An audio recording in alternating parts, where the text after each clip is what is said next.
Hoy cerramos la carta a los Colosenses.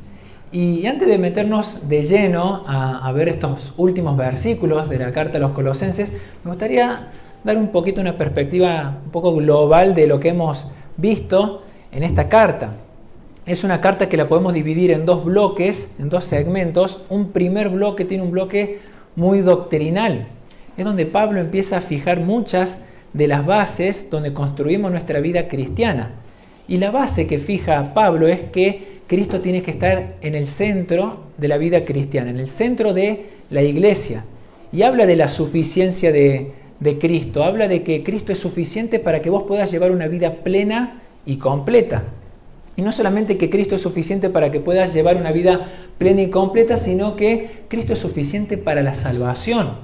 No es que necesitamos a Jesús y otra cosa más para ser salvo. Jesús y buenas obras te dan salvación. No, con Jesús, con la obra que Él hizo en la cruz, es suficiente para la salvación. Y Pablo en el primer bloque fue fijando esos conceptos, fue fijando esa base. Ahora, la segunda mitad de Colosenses, más que tener un tinte doctrinal, empieza Pablo a dar muchos puntos prácticos. Se divide en una parte práctica y habla de la conducta del creyente. Y pensaba que vivimos en una época donde repetimos mucho una frase de que a Dios le interesa tu corazón.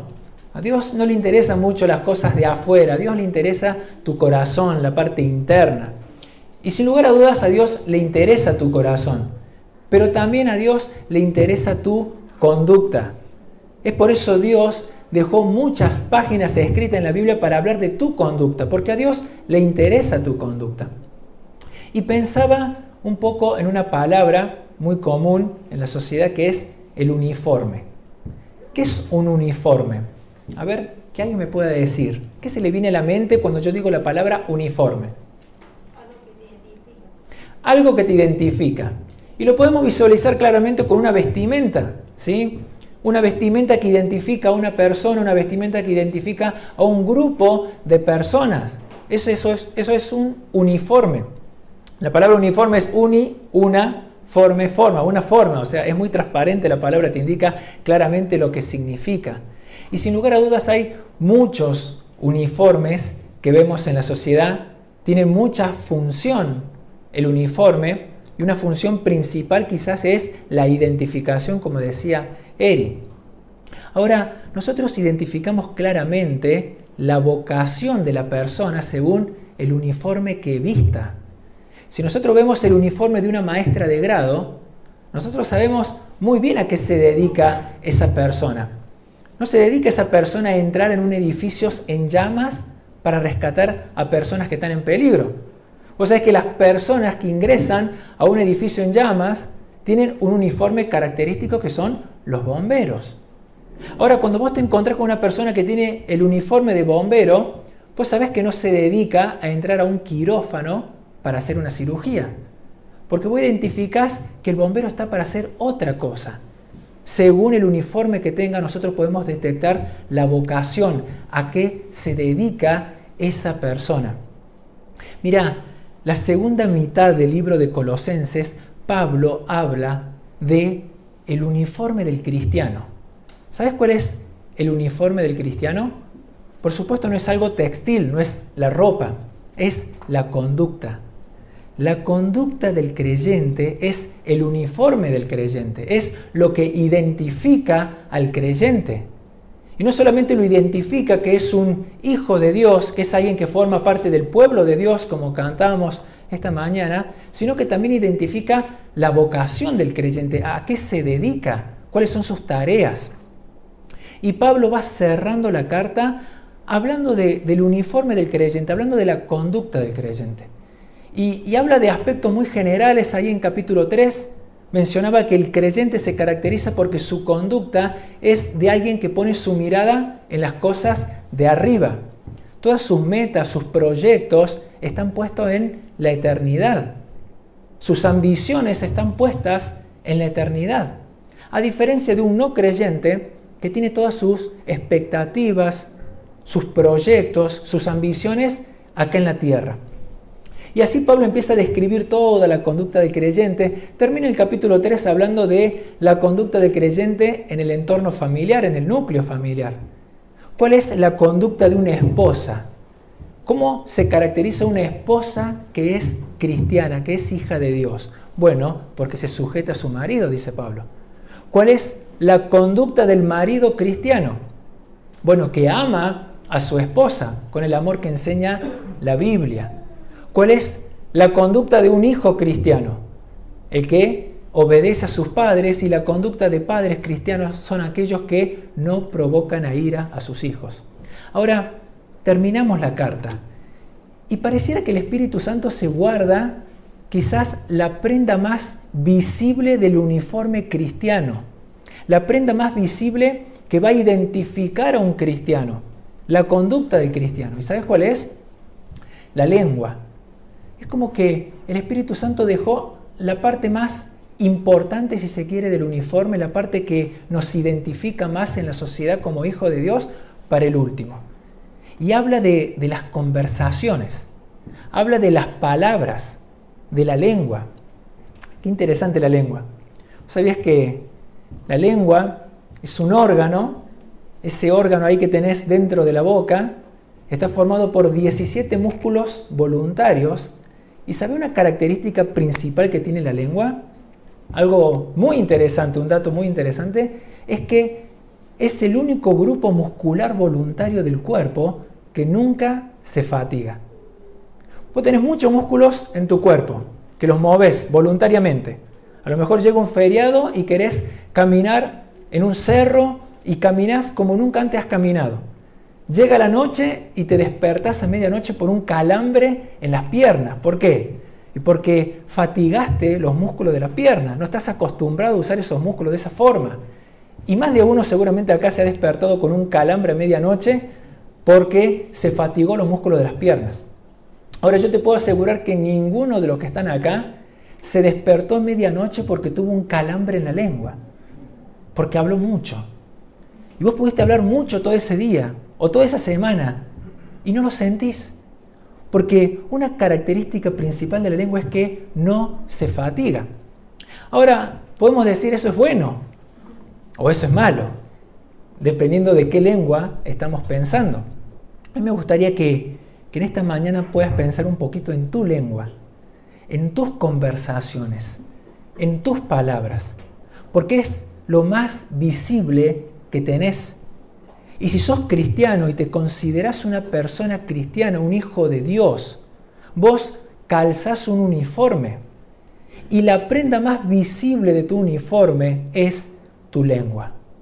Y Pablo tiene mucho para decir de la lengua, de cómo nos identifica a nosotros. Así que yo te pido que abras ahí tu Biblia en Colosenses capítulo 4, versículo 2. Vamos a ver qué tiene el Espíritu Santo para decirnos acerca de nuestras conversaciones. Colosenses 4:2, leo del 2 al versículo 6. Perseverad en la oración, velando en ella con acción de gracias, orando también al mismo tiempo por nosotros, para que el Señor nos abra puerta para la palabra, a fin de dar a conocer el misterio de Cristo, por el cual también estoy preso, para que lo manifieste como lo debo hablar. Andad sabiamente para con los de afuera, redimiendo el tiempo. Sea vuestra palabra siempre con gracia, sazonada con sal, para que sepan cómo deben responder a cada uno. Pablo empieza a introducirse en el terreno de las conversaciones de la lengua en el versículo 2, diciendo: perseveren en la oración. Quizás la conversación más importante que un hijo de Dios tiene es la conversación que tiene con su Padre Celestial, con Dios. Orar es conversar con Dios de una forma respetuosa pero en confianza. Y es una conversación que nos debe caracterizar. Si hay una conversación que caracteriza a un creyente, es que el creyente ora. Ahora Pablo está señalando un aspecto de la oración. ¿Cuál es ese aspecto que está señalando Pablo de la oración? ¿Qué dice el versículo 2? La perseverancia. hay un aspecto muy claro en la oración que a veces no lo tenemos muy presente, que es la perseverancia. Dios valora la perseverancia. Mira lo que dice Lucas capítulo 18. Vamos rápidamente a Lucas. Evangelio de Lucas capítulo 18. Ahí Jesús cuenta una pequeña parábola, una pequeña historia, dando a entender lo importante que es perseverar en la oración. El título es Parábola de la viuda y el juez injusto, capítulo 18, versículo 1. También le refirió Jesús una parábola sobre la necesidad de orar siempre y no desmayar, diciendo: había en una ciudad un juez que ni temía a Dios ni respetaba a hombre. Había también en aquella ciudad una viuda, la cual venía a él diciendo: hazme justicia de mi adversario. Y él no quiso por algún tiempo, pero después de esto dijo dentro de sí: aunque ni temo a Dios, ni tengo respeto a hombre, sin embargo, porque esta viuda me es molesta, le haré justicia, no sea que viniendo de continuo me agote la paciencia. Y dijo el Señor: oíd lo que dijo este juez injusto. ¿Acaso Dios no hará justicia a sus escogidos que claman a Él de día y de noche? ¿Se tardará en responderles? Os digo que pronto le hará justicia. Pero cuando venga el Hijo del Hombre, ¿hallará fe en la tierra? Mirá lo que habla Jesús sobre la importancia de la oración y sobre la importancia de perseverar en la oración, la perseverancia. Y ponía ahí un caso de una viuda y de un juez. Y quizás Jesús estaba hablando de dos símbolos. Quizás el símbolo más marginado de una sociedad en aquella época era el símbolo de una viuda.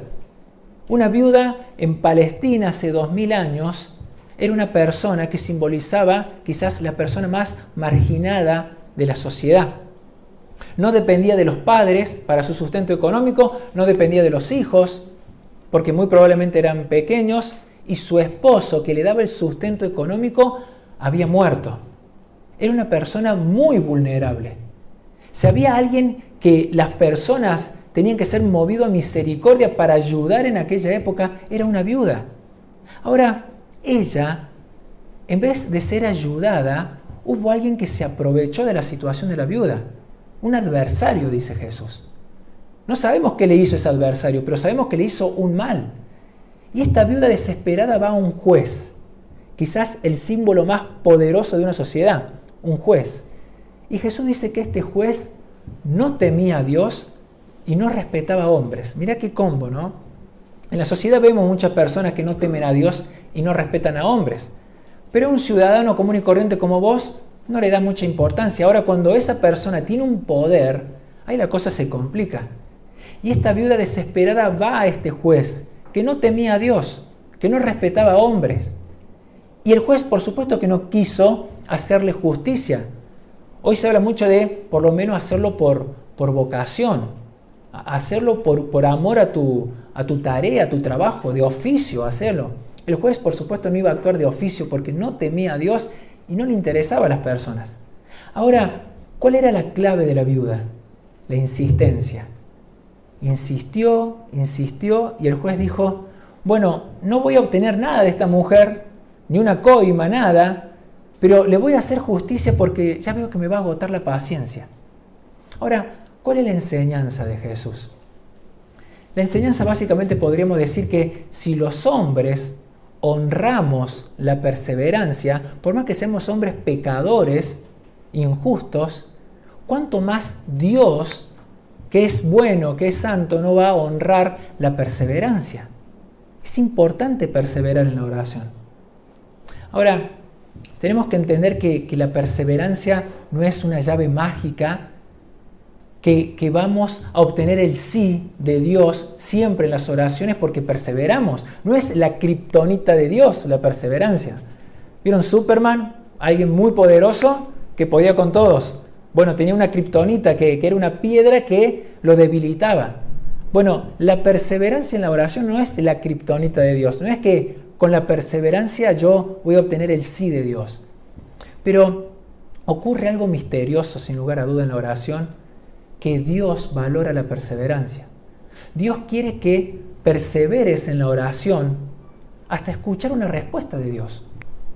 Esa respuesta puede ser un sí, esa respuesta puede ser un no, pero qué importante es perseverar.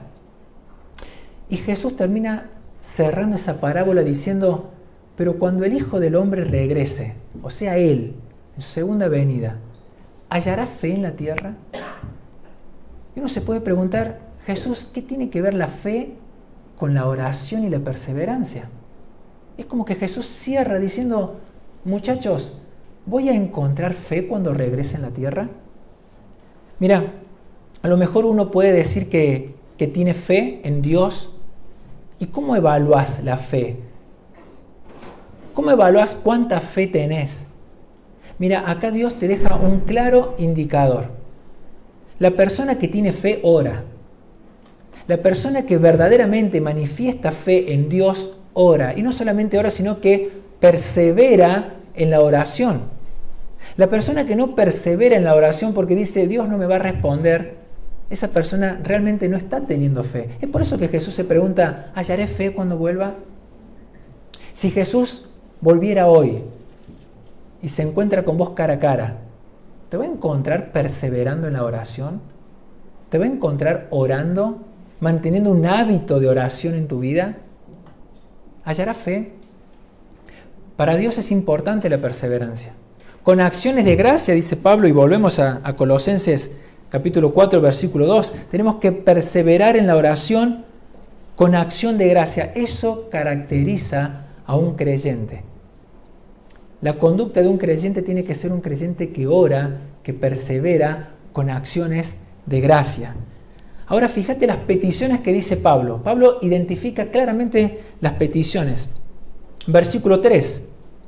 Orando también al mismo tiempo por nosotros. ¿Quién serán esos nosotros? Posiblemente los colaboradores que menciona Pablo más tarde en la carta. ¿Para qué, Pablo? ¿Para qué querés que oremos? Para que el Señor nos abra puerta para la palabra, a fin de dar a conocer el misterio de Cristo, por el cual también estoy preso. Vos fíjate lo que pide Pablo. Yo pido que ustedes oren para que Dios abra puertas. Y uno dirá, bueno, claramente si Pablo está preso, Pablo está pidiendo que le abran la puerta de las cárceles para que Pablo pueda salir de la cárcel y cumplir con su llamado, cumplir con su ministerio. No. Yo no estoy pidiendo para que Dios abra puerta de la cárcel. Yo pido para que Dios abra puerta para que se siga predicando la palabra. Yo pido que ustedes perseveren en la oración para que se pueda abrir puertas, para que Dios genere oportunidades de predicar la palabra. Esa misma palabra por la cual yo estoy preso.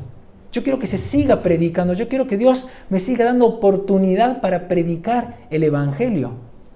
Mira, esto es tremendo porque si nosotros comenzamos hablando del uniforme cristiano, claramente un uniforme indica una vocación y vemos una vocación clara en Pablo. La vocación que tenía Pablo, el llamado que tenía Pablo era honrar el nombre de Dios. Todos los colaboradores que rodeaban a Pablo compartían la misma vocación, que el nombre de Dios sea honrado. Y no solamente que sea honrado, sino que el reino de Dios pueda extenderse en toda la tierra. Y Pablo estaba en prisión, pero Pablo seguía manteniendo su vocación. Pablo seguía manteniendo ese deseo de que el nombre de Dios fuera puesto en lo más alto y que el Evangelio pueda avanzar en la tierra. Gracias, Mili. Para que pueda avanzar en la tierra. Toma agua.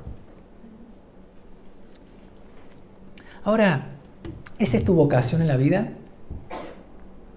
¿Ese es tu llamado en la vida? ¿Esa es tu inclinación dentro de tu corazón? A pesar de las circunstancias. Con pandemia, sin pandemia, en cuarentena, sin cuarentena. ¿Mantenés tu vocación? Pablo le dice a los corintios, hermanos, no olviden vuestra vocación. No olviden su llamado. No olviden para qué están en la tierra. Ustedes están en la tierra para cumplir un llamado. Que el nombre de Dios sea honrado y que el Evangelio avance en las naciones, que se cumpla el Salmo 67. Que el nombre de Dios pueda ser glorificado en todos los pueblos, que todos los pueblos conozcan de la salvación de Dios. ¿Esa es tu vocación? ¿Ese es tu llamado? Pablo mantenía su llamado en plena prisión. Él rogaba. para que se generen oportunidades de predicar la palabra. Yo no sé cuál es tu experiencia en cuanto a las oraciones respondidas por Dios. A lo mejor muchos pueden tener muchas cosas para decir, Dios me respondió esta oración. A lo mejor un grupo de personas puede decir, yo oré y Dios nunca me respondió. La oración conmigo no funciona tanto. Mira, ¿querés que te deje un desafío? ¿Querés ver una oración respondida rápidamente por Dios? Orá para que Dios te abra una puerta para predicar la palabra. Orá para que Dios genere oportunidades para que vos puedas presentar a Cristo a una persona. Te vas a sorprender cómo Dios va a responder esa oración. ¿Querés tener una semana diferente a partir de mañana? Orá para que Dios pueda darte oportunidades para que puedas predicar el Evangelio en esta semana. En tu familia, en tu trabajo, donde realizas tus actividades. Y fíjate si Dios responde o no responde esa oración. Ahora, Pablo identificó claramente cuál era la necesidad, que Dios abra puertas porque Dios genera las oportunidades. Ahora, si uno se mira a sí mismo, yo necesito más cosas que Pablo. Yo no solamente necesito que Dios me abra una puerta para predicar el Evangelio, que Dios me dé oportunidades para predicar el Evangelio, yo necesito valor para aprovechar esa oportunidad. Yo necesito valor para atravesar esa puerta. ¿Sabes qué? Si vos estás entusiasmado con tu vocación y querés que Dios te abra puerta para predicar y reconoces que necesitas valor, pedile a Dios valor. Pedile, Dios, dame oportunidades, pero también dame valor para aprovechar esas oportunidades para predicar tu palabra. No pidas valor antes, porque en realidad Dios te puede dar valor y vos nunca vas a evaluar si tenés valor o no, si no tenés la oportunidad de predicar la palabra. Que Dios te dé la oportunidad de predicar la palabra y que te dé valor para que puedas pasar por esa puerta y poder predicar. Ahora, ¿querés ver algo más extraño aún? Mirá lo que dice el versículo 4.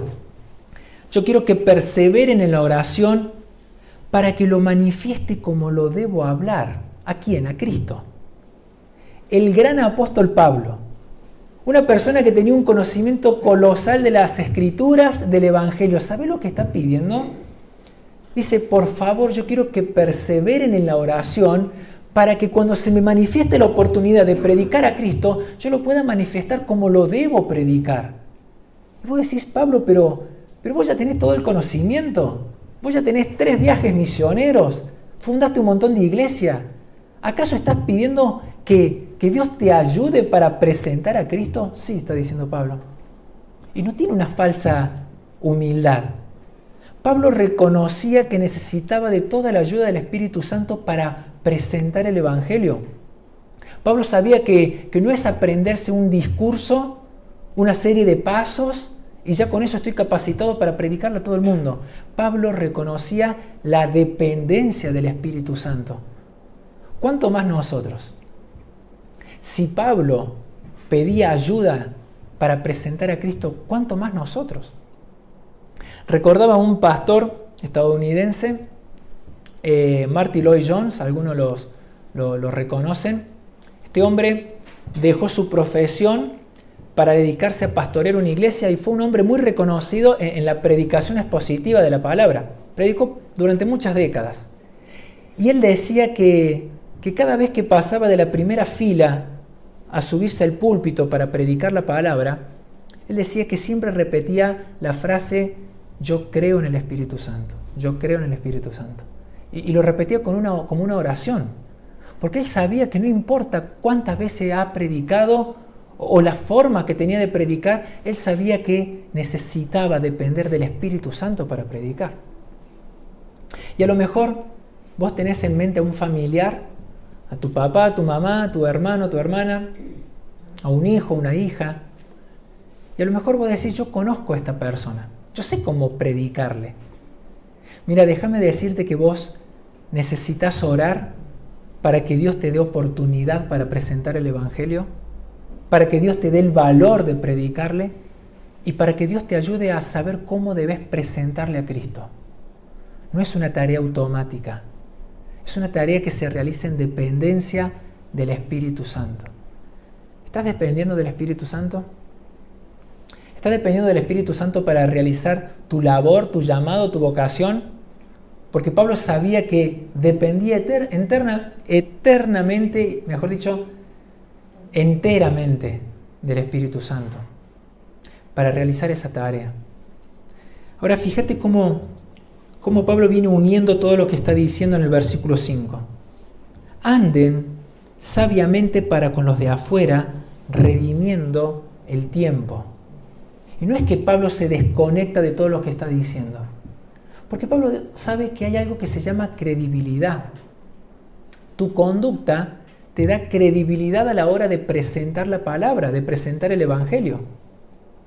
Y hay algo muy normal en las personas que presentan el Evangelio, que pueden tener una doctrina clara, pero su conducta no lo avala. ¿Qué dirías vos si viene un policía con la camisa para afuera, con los bolsegos manchados con barro, con la gorra corrida hacia un costado? ¿Qué dirías si ese policía te quiere dar una orden? A lo mejor vos vas a respetar esa orden, pero hay algo en su uniforme que no le da credibilidad. Hay algo en su uniforme que no le da autoridad. Y lo mismo pasa con nosotros. Nosotros somos llamados a cuidar nuestro uniforme, a cuidar nuestra conducta. Es por eso que Pablo dice, condúzcanse sabiamente con los de afuera. Su conducta le va a otorgar la credibilidad que ustedes necesitan para presentar la palabra de Dios. Y es por eso que Pablo termina diciendo en el versículo 6, sea vuestra palabra siempre con gracia, sazonada con sal, para que sepan cómo deben responder a cada uno. ¿Siempre, Pablo? Siempre. Sea siempre su palabra con gracia, sazonada con sal. Mirá la forma que tiene Pablo para describir que tus conversaciones, tus palabras tienen que ser agradables. Pues fíjate que Pablo pudo haber dicho desabridamente, no sean desabridos. Ahora Pablo rebuscó las palabras necesarias para decirte de una linda forma, de una forma con gracia, que tenés que hablar con gracia. Mira, se me venía la idea que es muy conocido para los chicos, a lo mejor ese meme del apóstol Pablo, es un dibujo que está el apóstol Pablo en una cárcel escribiendo una carta y diciendo una palabra fuerte, directa, áspera. Y es como que se escucha una voz al costado que dice, pero Pablo, no podemos decir eso. Y dice Pablo, bueno, entonces escriban, y dice lo mismo el apóstol Pablo, pero de una forma más agradable. Ahora yo me imagino eso, como un Pablo diciendo, no sean desabridos con las personas. Y una voz que dice, pero Pablo, no podemos escribir eso. Bueno, entonces escriban, sea siempre vuestra palabra con gracia, sazonada con sal, para que sepan cómo deben responder a cada uno. Pablo utiliza una forma agradable para decirte, sean agradables. No sean ásperos, no sean amargos para hablar. Porque su hablar lo va a identificar con la sociedad que son hijos de Dios, que son creyentes. Es su parte más visible que tienen. ¿Cómo estás hablando? ¿Cómo son tus palabras? ¿Cómo son tus tonos? ¿Es algo que tenés que tener en cuenta? Bueno, parece que Dios quiere que lo tengas en cuenta. Ahora, sin lugar a dudas, cuando Pablo dice que tu palabra tiene que ser con gracia, está hablando más que tenés que ser agradable. Está hablando que tus palabras tienen que ser espirituales. Está hablando de que esa sazón de sal, en realidad la sal siempre se usó para dar gusto, pero también para preservar la carne, preservar productos que no entren en un estado de putrefacción. Pablo sabía que estamos inmersos en una sociedad que cada conversación siempre hay alguien que la va a inclinar hacia el lado de la inmoralidad. Siempre hay personas que se caracterizan porque siempre te genera un doble sentido, algo inmoral. Pablo dice que sus palabras, sus aportes, tienen que tener un tono espiritual que preserven las conversaciones. No seas un espiritualoide, porque eso tampoco sería ser sabio. Pero tenés que caracterizarte por ser una persona que siempre tus palabras, tus comentarios estén en la vereda del frente de esa persona que siempre tiende a llevar la conversación hacia un terreno inmoral. Vos tenés que preservar esas conversaciones. Ese es el tono que Pablo dice que tenés que tener. De esa forma te tenés que caracterizar. Ahora, yo quiero hacer un alto acá y preguntar, ¿cómo son tus conversaciones? Yo me preguntaba eso en esta semana. ¿Cómo me caracterizan mis palabras, mis tonos, mi forma de hablar? ¿Qué dice mi hablar de mi cristianismo? ¿Qué dice mi hablar de mi madurez espiritual? Pensaba en los padres que tienen hijos chicos, en los tíos, en los abuelos. A lo mejor vos sos abuelo, vos sos tío, vos sos un padre que le está predicando a tu hijo, que es niño, y a lo mejor estás usando buenas palabras, pero a lo mejor tu conducta es la que te termina desacreditando. Y los chicos aprenden más por los ojos que por los oídos. Imagínate a un padre, a un abuelo que le predique sobre la paciencia a un niño y el niño vea que su padre y su abuelo no tienen paciencia. Qué contradicción, ¿no? Ahora, Jesús establece un principio muy claro. Existe una conexión entre lo que sos vos con tus palabras. Jesús dijo que de la abundancia del corazón habla la boca del hombre. Eso es muy interesante. La Biblia deja claro que el único que puede ver tu corazón, el único que puede entender tus pensamientos, tus intenciones, ¿sabes quién es? Dios. Dios es el único que puede ver tu corazón. Ahora, fue el mismo Dios que también dijo que de la abundancia del corazón habla la boca del hombre. Hay una relación muy estrecha en lo que sos vos por dentro y las palabras que decís. Es como que Dios nos dejó una ventanita para que podamos observar el corazón de cada hombre. ¿Y cuál es esa ventanita? La lengua. ¿Sabes que recordaba algo de Santiago? Yo te pido que me acompañes a Santiago, capítulo 1, versículo 25. Está un poquito más adelante.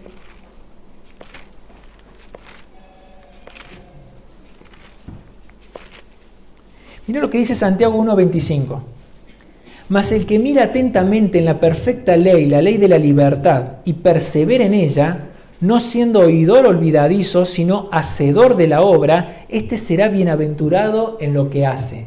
¿Qué quieren decir? ¿Sabes lo que está diciendo Santiago?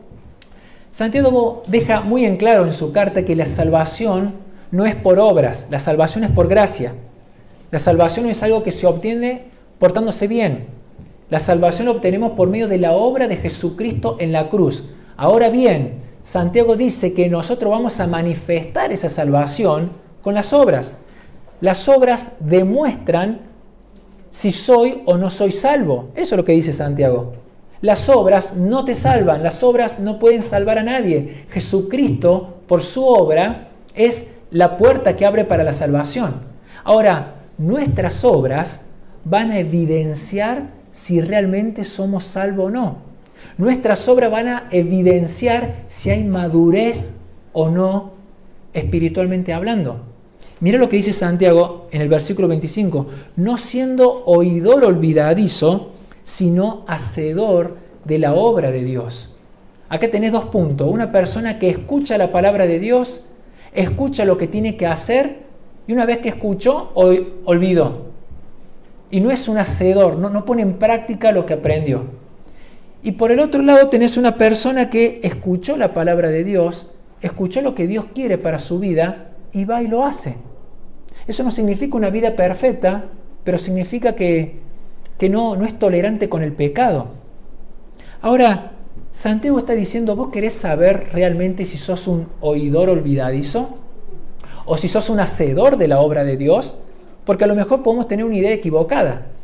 A lo mejor yo me creo que soy un hacedor de la obra de Dios, soy un hacedor de los mandamientos, de la palabra de Dios.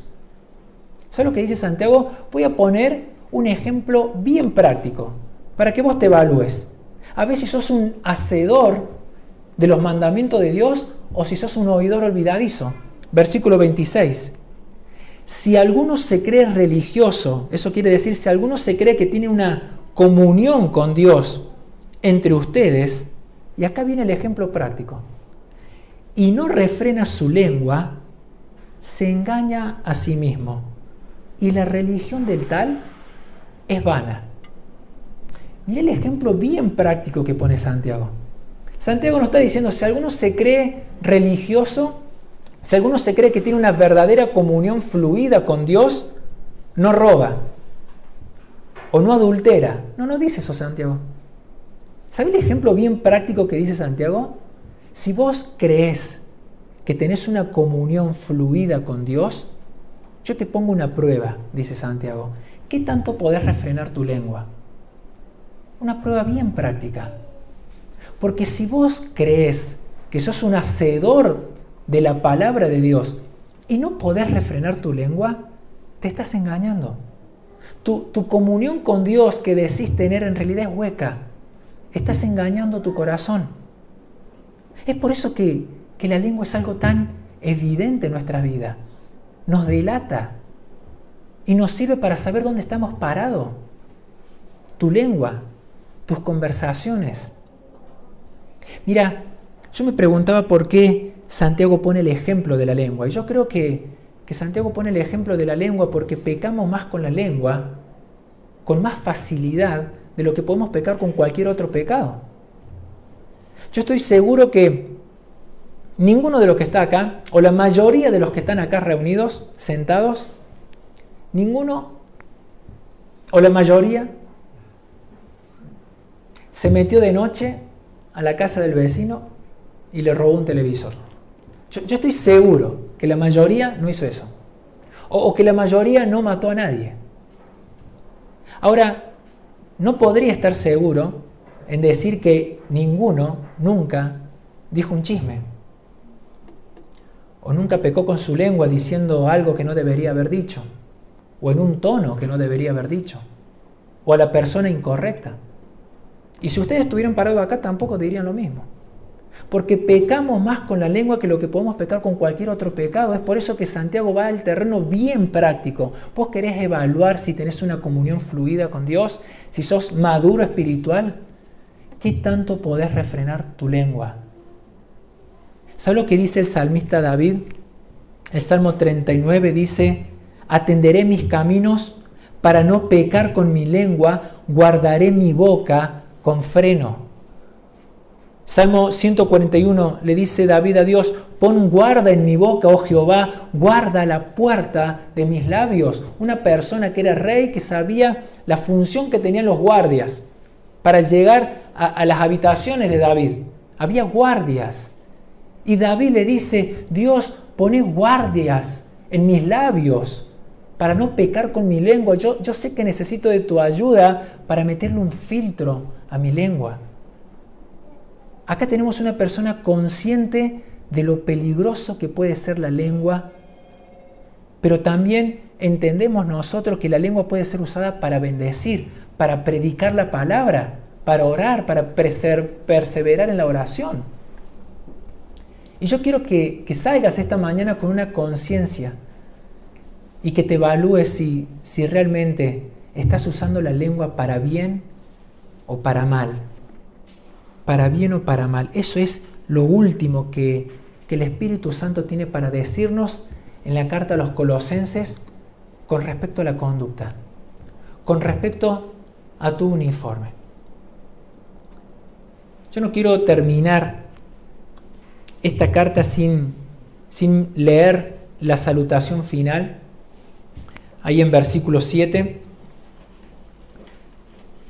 todo lo que a mí se refiere os lo hará saber Tíquico, amado hermano y fiel ministro y consiervo en el Señor, el cual he enviado a vosotros para esto mismo, para que conozca lo que a vosotros se refiere y conforte vuestros corazones, y con Onésimo, amado y fiel hermano, que es uno de vosotros, todo lo que acá pasa os lo hará saber. Aristarco, mi compañero de prisiones, os saluda, y Marcos, el sobrino de Bernabé, acerca del cual habéis recibido mandamiento, si fuera vosotros recibidle, y Jesús llamado Justo, que son los únicos de la circuncisión que me ayudan en el reino de Dios y han sido para mí un consuelo. Os saluda Epafras, el cual es uno de vosotros, siervo de Cristo, siempre rogando encarecidamente por vosotros en sus oraciones, para que estéis firmes, perfectos y completos en todo lo que Dios quiere, porque de Él doy testimonio de que tiene gran solicitud por vosotros, y por los que están en la Odisea y los que están en Hierápolis. Os saluda a Lucas, el médico amado, y Demas. Saludad a los hermanos que están en la Odisea, y a Ninfas, y a la iglesia que está en su casa.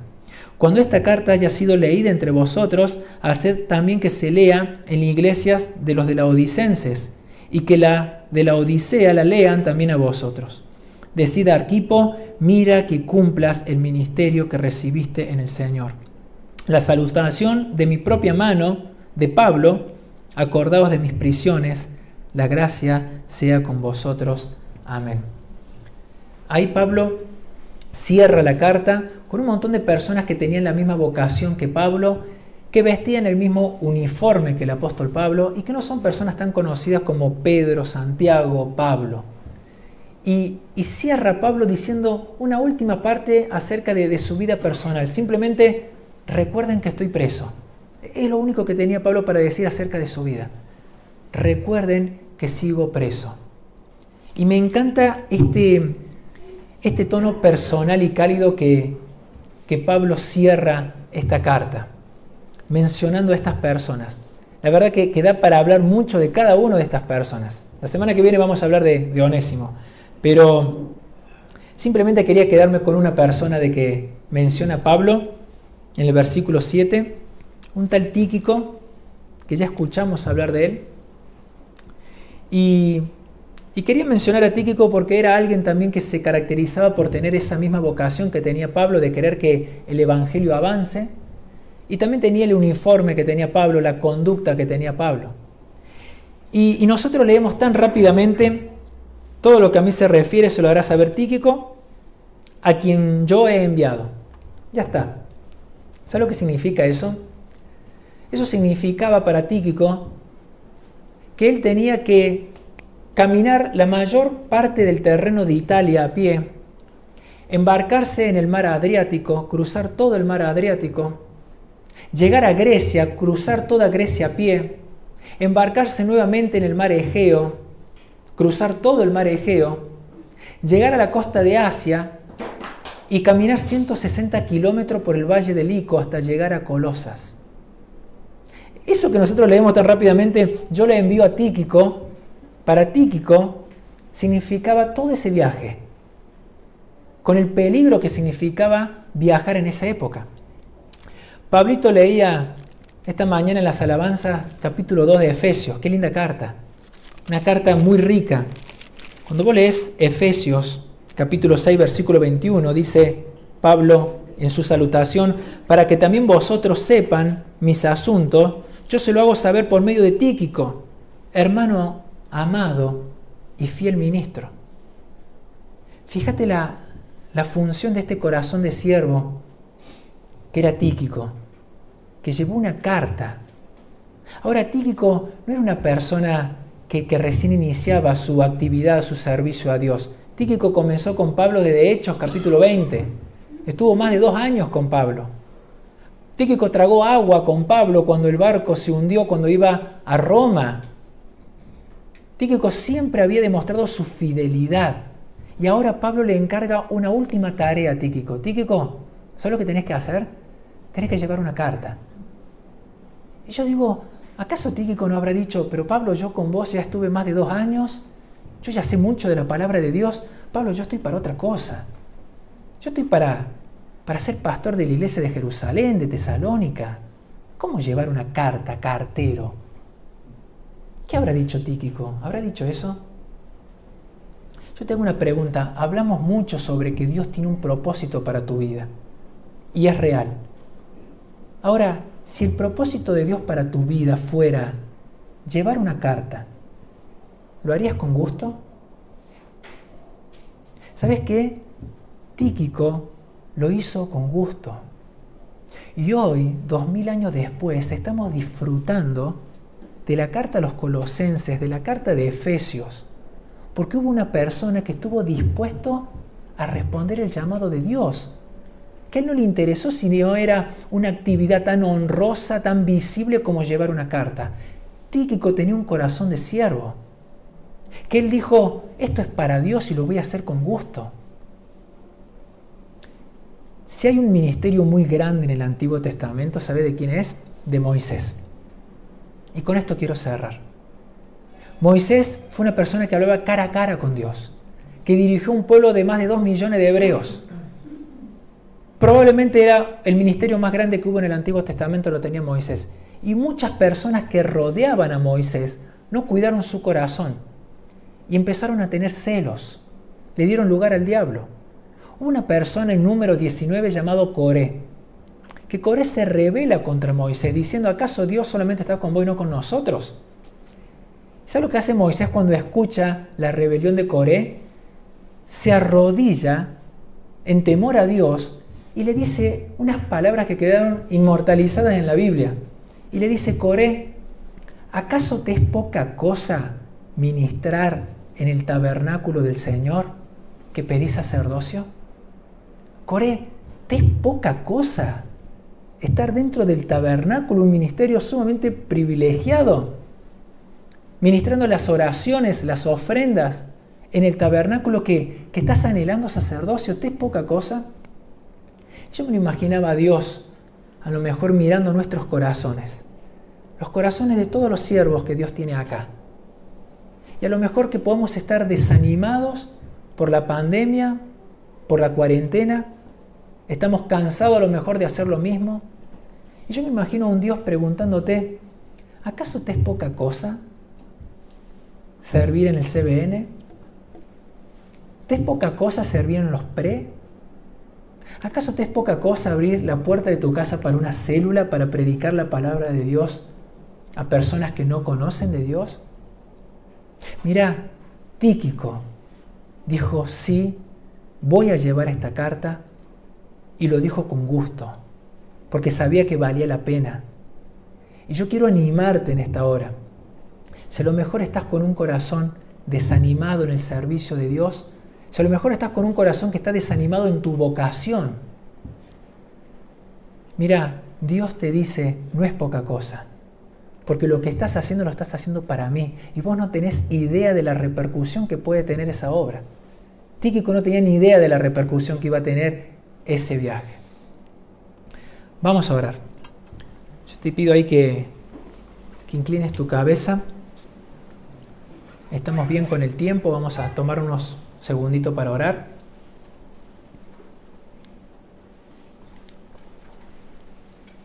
A lo mejor Dios te habló esta mañana acerca de tu conducta, acerca de tu uniforme. A lo mejor Dios te está diciendo que tenés que planchar tu uniforme. Tenés que prestarle atención a tu conducta, a cómo te estás dirigiendo, especialmente en tu lengua, en tus conversaciones. A lo mejor hoy Dios te habló de tu vocación, que sos llamado a predicar la palabra de Dios en cualquier circunstancia, a que tenés que orar para que Dios genere oportunidades y que te dé el valor y que te dé la capacidad para que lo presentes como lo debes presentar. A lo mejor no estás en ninguno de los dos grupos. Yo quiero decirte que hay espacio para uno más, para muchos más, para que se calcen este uniforme. Hoy podés formar parte del pueblo de Dios si te arrepentís de tus pecados y te acercás a Jesús en fe. Padre, te damos gracias por esta carta.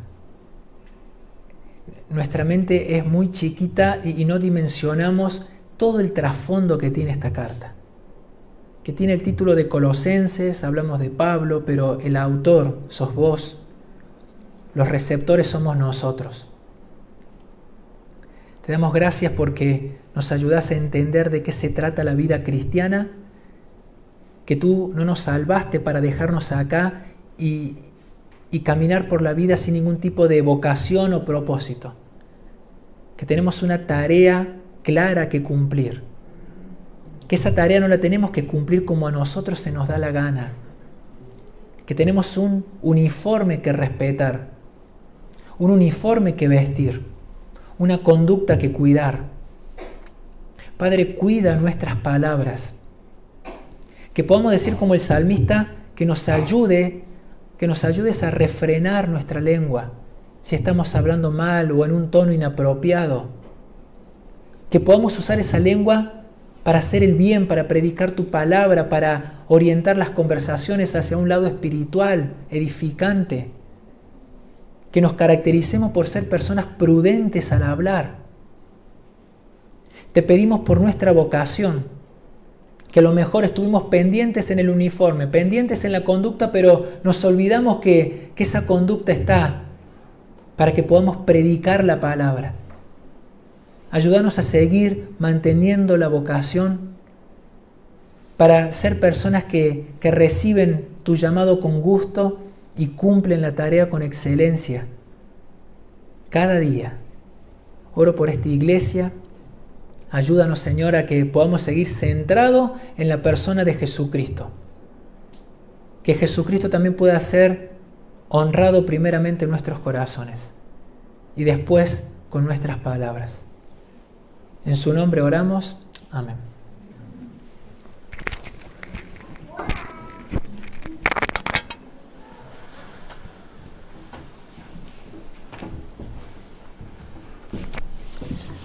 Muchas gracias, Iván. La verdad que toda la carta es desafiante y pasamos por alto muchos versículos que nos hubieran encantado. La historia de cada una de esas personas, ¿no? Tíquico y tantos otros que están allí. Muchos tenían la iglesia en la casa y hay muchos de acá que tienen célula en su casa. Uno no sabe la célula en que termina. Tal vez después alguien escriba una carta para los hermanos que se reúnen en la casa de... Ahora, qué lindo que el mensaje último releva el orar y el estar pendiente de las puertas que Dios abre para seguir anunciando un mensaje que es poderosísimo, que cambia vidas y proyecta la vida a la eternidad. Es el único mensaje que no tiene nadie más en el mundo. Así que queremos animarnos con esta carta que hemos estudiado y animarnos a poder ponerla en práctica. Tal vez un ejercicio bueno sería repasarla un poco en casa, leerla de nuevo. Y el domingo vamos a ver un libro nuevo de la Biblia, que nunca lo vimos, que es Filemón. Va a durar un solo domingo, así que no se lo pierda el próximo domingo. Es cortito y ahí terminamos esta serie. Y ya estamos proyectando... Vamos a estudiar la vida de una persona muy interesante, así que desde el segundo domingo de julio ya comenzamos con esta nueva persona que vamos a estudiar su vida. Después le vamos a decir quién es. Mientras tanto repasen Colosenses, así no se confunden. Muy bien, Dios les bendiga, que tengan un hermoso día. Nos seguimos cuidando. Hasta ahora el gobierno nos ha permitido congregarnos con un aforo de un 30% que más o menos estamos tratando de mantener, por eso la lista es un poquito más corta en estos días. Cuando ustedes se anotan, anótense rápido. Hoy tenemos los 2 cultos llenos y tenemos la esperanza que en poco tiempo ya se empiece a flexibilizar un poquito, pero mientras tanto respetamos todas las ordenanzas que tenemos. Así que no tenemos reunión de oración por ese motivo, porque a las 7 de la tarde ya se tienen que cortar todas las actividades.